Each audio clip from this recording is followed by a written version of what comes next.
नमस्कार दोस्तों, स्वागत है आपका संस्कृत यूनिवर्स में। और आज हम देखने वाले हैं महाकवि कालिदास विरचित एक अति सुप्रसिद्ध नाटक अभिज्ञान शाकुंतलम के प्रश्नोत्तरी के बारे में। जी हाँ दोस्तों, इस वीडियो के अंतर्गत उन्हीं प्रश्नों को एकत्रित किया गया है जहां से अभी तक प्रश्न बने हैं या फिर जहां से प्रश्न बनने की संभावनाएं हैं, इसलिए वीडियो अत्यंत महत्वपूर्ण है।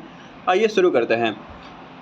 सर्वप्रथम जो पहला प्रश्न है उसमें देखते हैं कि कहते हैं कि अभिज्ञान शाकुंतलम का जो मंगलाचरण है, मंगलाचरण के अंतर्गत किस देवता की स्तुति की गई है। ठीक है, तो इसके ऑप्शन है ब्रह्मा की गई है या विष्णु की गई है या फिर अष्टधातु शिव की गई है या इनमें से कोई नहीं।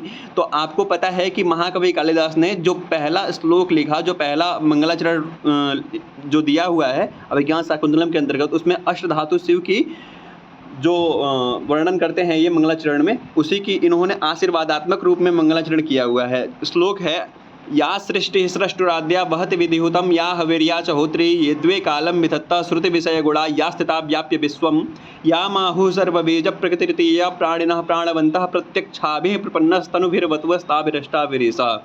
आपको इतना याद रखना है कि अष्टधातु शिव की इसमें क्या की गई है, स्तुति की गई है। और यह जो मंगलाचरण है वो सरगदरा छंद में है, इसको भी आप याद रख सकते हैं। इसमें आशीर्वादात्मक मंगलाचरण का प्रयोग किया गया है। ठीक है, तो ये आपको इतना याद रखना है। फिर से हम अगले क्वेश्चन पे चलते हैं। अगला क्वेश्चन है अभिज्ञान शाकुंतलम के रचयिता कौन है। तो आपको ये भी पता होगा कि महाकवि कालिदास जो हैं वो विश्व प्रसिद्ध साहित्य के कवि हैं।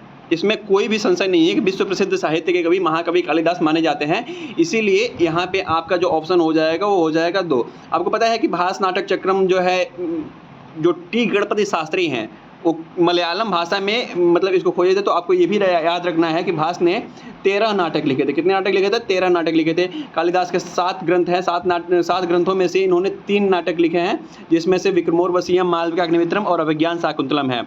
विक्रमोर्वशीयम एक त्रोटक है, मालविकाग्निमित्रम एक वीथी है और अभिज्ञान शाकुंतलम एक नाटक है। फिर भवभूति का भी देख लीजिए। भवभूति में जो है ये 3 नाटकों की चर्चा करते हैं, उत्तरामचरित, मालती माधव और महावीर चरित। ठीक है, भट्ट नारायण की एकमात्र कृति है जिसका नाम है वेड़ी संहारम। तो आपको ये भी सब याद रखना है। ठीक है, इसके बाद से आगे देखते हैं। जो हमारा तीसरा क्वेश्चन है वो है अभिज्ञान शाकुंतलम किस रूपक की विधा है।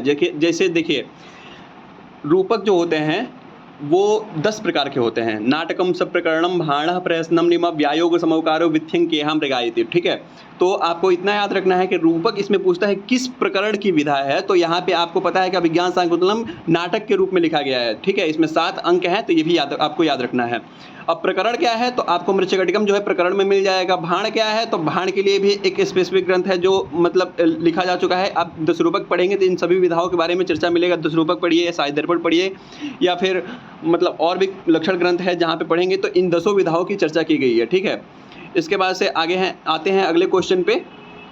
अब इसमें पूछते हैं कि अभिज्ञान शाकुंतलम में कुल कितने अंक हैं। ठीक है, ये क्वेश्चन है अभिज्ञान शाकुंतलम में कुल कितने अंक हैं। तो बताइए, 8 है, 9 है, 10 है, 7 है। तो आपको याद रखना है कि अभिज्ञान शाकुंतलम में कुल 7 अंक है। कितने अंक है? 7 अंक। इसको आपको अच्छे से याद रखना है। ठीक है, इसके बाद से आगे देखते हैं। जो अगला क्वेश्चन है उसमें है अभिज्ञान शाकुंतलम किस ग्रंथ का उपजीव्य नाटक है। जी हाँ, ये बहुत ही इंपॉर्टेंट है।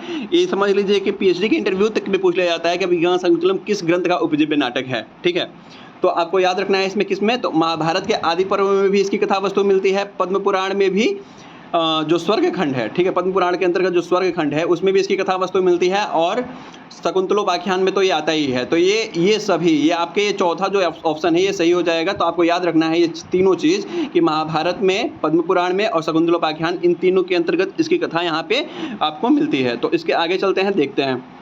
अब जो अगला क्वेश्चन है वो है अभिज्ञान शाकुंतलम के अंतर्गत कौन सा प्रधान रस है। जी, अभिज्ञान शाकुंतलम के अंतर्गत कौन सा प्रधान रस है। तो बताइए कि श्रृंगार रस है या फिर अद्भुत रस है या फिर शांत रस है या फिर करुण रस है। तो आपको पता है कि यहाँ पे दुष्यंत और शकुंतला की जो है प्रणय कथा का वर्णन है। तो यहाँ पे आपका ऑप्शन 1 हो जाएगा श्रृंगार रस। श्रृंगार रस जो है यहाँ पे मुख्य यानी प्रधान रस है। ठीक है, और आपको पता है कि नाटक के अंतर्गत जो है कहते हैं एको रसोंगी कर्तव्यो वीर श्रृंगार एवं, यानी कि मतलब नाटक के अंतर्गत या तो वीर रस होना चाहिए या फिर आपका क्या होना चाहिए, श्रृंगार रस होना चाहिए। और जितने भी रस होते हैं उसके सहायक भूत रस होते हैं। तो आपके यहाँ जो प्रधान रस है वो श्रृंगार रस है। आपको इतना याद रखना है, अभिज्ञान शाकुंतलम के अंतर्गत श्रृंगार रस जो है वो आपका प्रधान रस है। इसके बाद से आगे देखते हैं। अब आगे कहता है अभिज्ञान शाकुंतलम में कौन सी रीति का प्रयोग किया गया है। आपको पता है कि वैदर्भी रीति के लिए कालिदास बहुत ही प्रचलित कवि हैं। ठीक है, वैदर्भी रीति जो है ये कालिदास की बहुत ही प्रिय रीति है। और इनके लिए प्रशस्तियाँ भी कही जाती है वैदर्भी रीति को लेकर के, ठीक है। तो अभिज्ञान शाकुंतलम के अंतर्गत वैदर्भी रीति का इन्होंने प्रयोग किया हुआ है। वामनाचार्य ने 3 रीतियों का प्रयोग बताते हैं, कहते हैं कि वैदर्भी, गौड़ी और पांचाली 3 रीतियाँ होती है। जो लाटी ये रीति है इसको आपको मानते हैं रुद्रट। तो आपको याद रखना है कि लाटी जो रीति है उसको मानते हैं आपको कौन, रुद्रट। तो आपको इतना ये याद रखना है। उसके बाद से आगे देखते हैं। अब देखिए, कहते हैं अभिज्ञान शाकुंतलम में किस गुण का प्रयोग किया गया है। आपको पता है कि वामन ने कुल 10 गुण माने, 10 को लेकर के वो 10 शब्द गुण माने जो मुख्य है, फिर से उसको 10 अर्थ गुण, यानी दोनों मिलाकर के ये कहते हैं कि 20 गुण है। कितने हैं, 20 गुण है वामन के अनुसार। और उसी को काव्य प्रकाशकार जो मम्मट है, मम्मट जो है वो आके कहते हैं कि नहीं, ये जो 20 गुण है, इन 20 गुणों को ये अंतर्भाव कर करके 3 गुणों पे लाते हैं। तो माधुर्य, ओज, प्रसादाख्या, स्त्रेन पुनर्दशा, बोलते हैं कि माधुर्य, ओज और प्रसाद, ठीक है, ये जो 3 आपके गुण हैं, ठीक है। तो आपको बस ये बताना है अभिज्ञान शाकुंतलम में किस गुण का प्रयोग किया गया है। तो आपको पता है कि कालिदास जो है एकदम ही मतलब कि सुकोमल भाषा का, सरस भाषा का, इन सब भाषाओं का प्रयोग करते हैं जो एकदम सरल भाषा हो, हृदय को सद्य समझ में आ जाए। तो यहाँ पे आपको मिल जाएगा प्रसाद गुण, ठीक है। तो आपको इसमें जो ऑप्शन नंबर दूसरा है वो आपको टिक करना होगा। तो आपको याद रखना है कि कालिदास ने अभिज्ञान शाकुंतलम के अंतर्गत प्रसाद गुण का प्रयोग किया है। इसके बाद से आगे देखते हैं। अब देखिए, पूछता अभिज्ञान शाकुंतलम में विदूषक का नाम क्या है। जानते हैं कि हर एक नाटक में एक विदूषक होता है, ठीक है। तो विदूषक होता ही है हंसी के लिए, ठिठोली के लिए, या फिर उसका काम होता है मतलब एक मनोरंजन की सामग्री, ठीक है, इतना याद रखिए। तो अभिज्ञान शाकुंतलम में जो विदूषक है उसका नाम क्या है, तो वो है माधव्य, ठीक है। आपको याद रखना है। एक और ऑप्शन आ जाता है, बोलते हैं माधव्य, ठीक है। जब पेपर में आप देखेंगे तो या तो माधव्य या फिर माधव्य, ये 2 चीज़ें मतलब 2 नाम इसके लिए आते हैं, ठीक है, अभिज्ञान शाकुंतलम में विदूषक के लिए। तो आपको माधव्य है फिर माधव्य है, आपको ऑप्शन चेंज नहीं होगा, बस आपको ऑप्शन देना है माधव्य या फिर माधव्य, ठीक है। मैत्रेय जो है ये कहाँ पे आता है, तो आपको पता होना चाहिए कि ये मृच्छकटिकम नाटक है, ठीक है। मृच्छकटिकम जो प्रकरण की कोटि में आता है, तो मृच्छकटिकम के अंतर्गत ये आता है, इसको आपको याद रखना है। फिर से बोलते हैं वसंतक कहाँ आता है। वसंतक जो उदयन कथा मूलक जितने भी नाटक हैं उसमें वसंतक का नाम आता है। गौतम जो है कहाँ पे है, तो बताइए। आपको ये ऑप्शन गौतम दिया हुआ है, आपको बताना है कि ये मालविकाग्निमित्रम में आता है कि विक्रमोर्वशीयम में आता है। तो आप इसको कॉमेंट बॉक्स में बताएंगे, ठीक है। इसके बाद से आगे देखते हैं।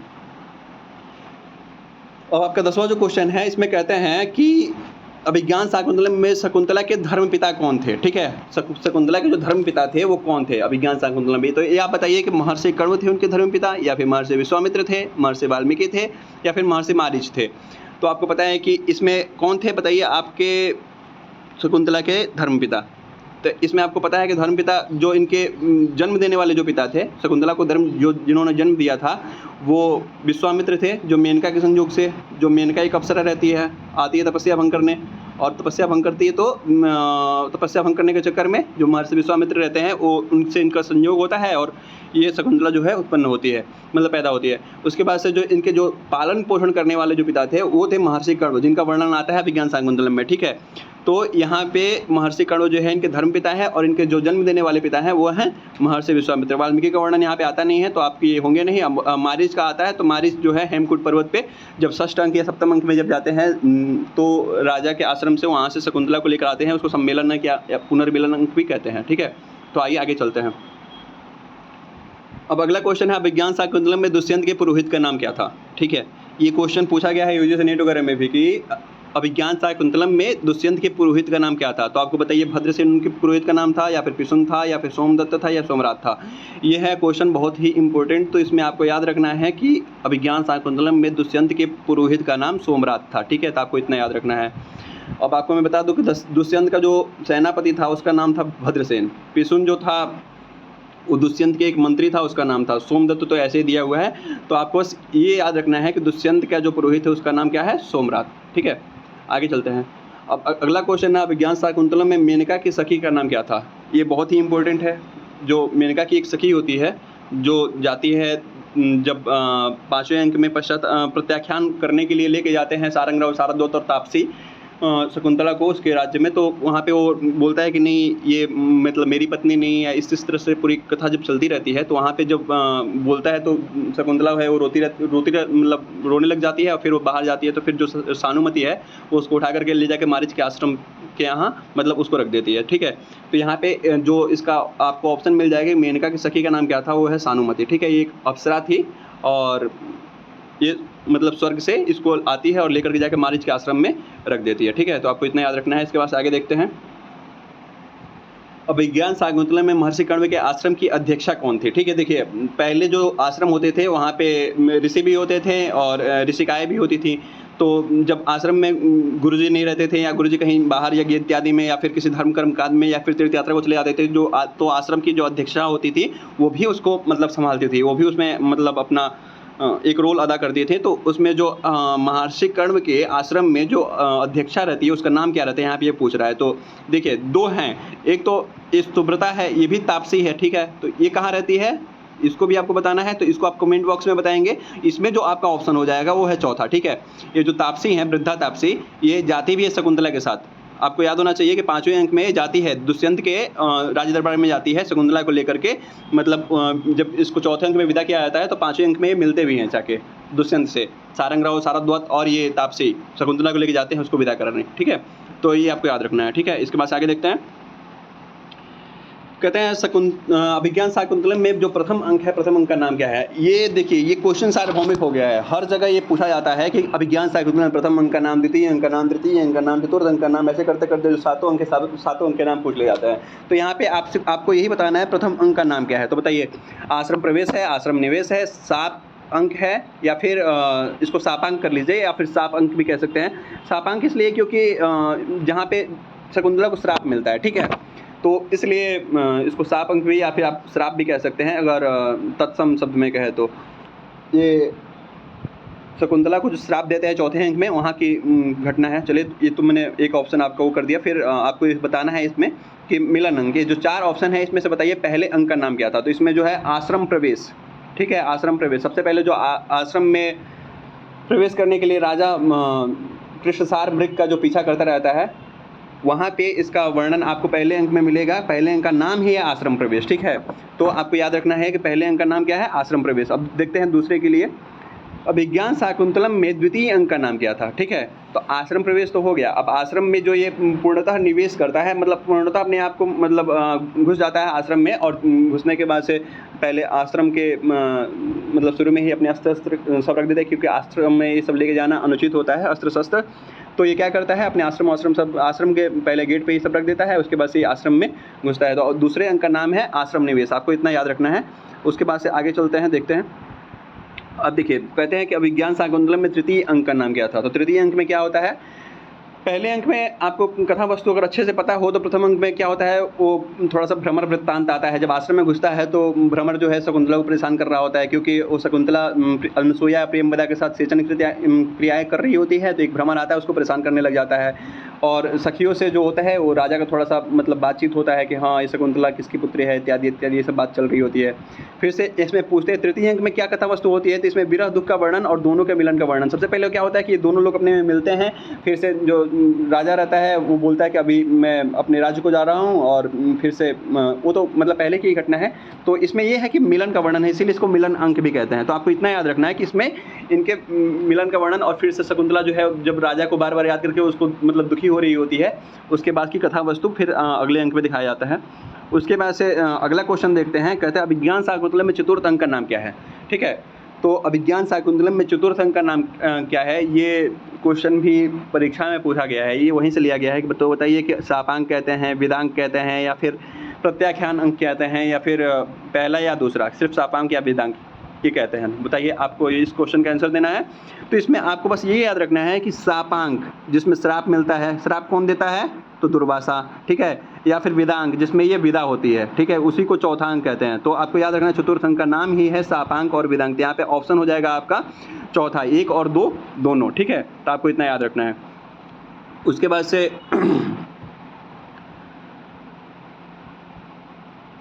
क्वेश्चन पूछते हैं अभिज्ञान शाकुंतलम में पंचम अंक का नाम क्या है। ठीक है, तो पंचम अंक का आपका नाम बताना है। अभी तक जो 4 अंक हो गए, 5वें अंक का नाम जो है वो क्या है, बताइए। प्रत्याख्यान है, पश्चाताप है, सम्मेलन अंक है, या फिर आश्रम निवेश अंक है। तो आपको बताना है 5वें अंक का नाम। तो इसमें आपको मिल जाएगा पहला ही ऑप्शन कि इसमें जो प्रत्याख्यान अंक है, जो राजा है वो शकुंतला को कहता है कि नहीं ये मेरी पत्नी नहीं है, क्योंकि उस श्राप के कारण भूल गया होता है। जो ऋषि दुर्वासा आते हैं, और चतुर्थ अंक के पहले श्लोक में उनका जो वर्णन आता है, विचिंतयन्ति यमनन्यमानसा तपोधनम वेत्सिनमा उपस्थितम। कहते हैं कि मतलब कि ये जो तपोधन है, जो ऋषि महर्षि है उपस्थित हैं, फिर भी तुम पता नहीं किसकी चिंता विंता में घुसी मतलब एकदम घूम रही हो, तो ऐसा करोगी तो फिर वो होगा कि जिसको तुम याद कर रही हो उसको तुमको उस टाइम भूल जाएगा जिस समय तुमको मतलब वो पहचानने का टाइम आएगा।